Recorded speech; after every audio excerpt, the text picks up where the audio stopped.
Vicky express में आपका स्वागत है। आज की कहानी है अकबर बीरबल की कहानी, आधा इनाम। ये बात तब की है जब शहंशाह अकबर और बीरबल की पहली मुलाकात हुई थी।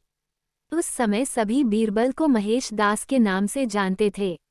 एक दिन शहंशाह अकबर बाजार में महेश दास की होशियार से खुश होकर उसे अपने दरबार में इनाम देने के लिए बुलाते हैं और निशानी के तौर पर अपनी अंगूठी देते हैं।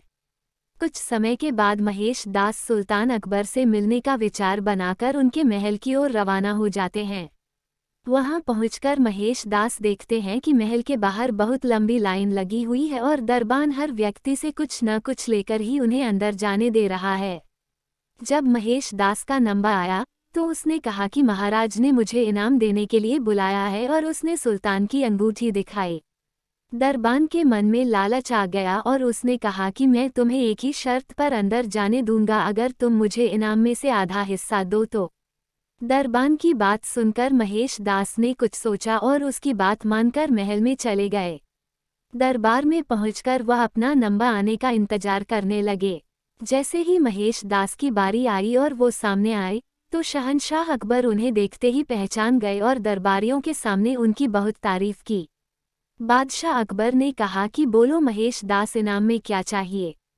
तक महेश दास ने कहा कि महाराज, मैं जो कुछ भी मांगूंगा क्या आप मुझे इनाम में देंगे। बादशाह अकबर ने कहा कि बिल्कुल, मांगो, क्या मांगते हो। तब महेश दास ने कहा कि महाराज, मुझे पीठ पर 100 कोड़े मारने का इनाम दें। महेश दास की बात सुनकर सभी को हैरानी हुई और बादशाह अकबर ने पूछा कि तुम ऐसा क्यों चाहते हो।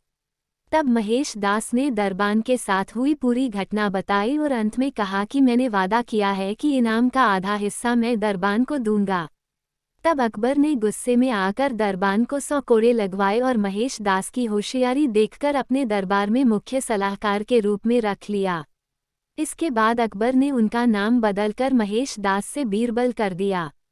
तब से लेकर आज तक अकबर और बीरबल के कई किस्से मशहूर हुए। कहानी से सीख, हमें अपना काम ईमानदारी से और बिना किसी लालच के करना चाहिए। अगर आप कुछ पाने की उम्मीद से कोई काम करते हो तो हमेशा बुरे परिणाम का सामना करना पड़ता है, जैसे इस कहानी में लालची दरबान के साथ हुआ। सुनने के लिए धन्यवाद। मेरा चैनल सब्सक्राइब करें, लाइक और शेयर भी करें। धन्यवाद।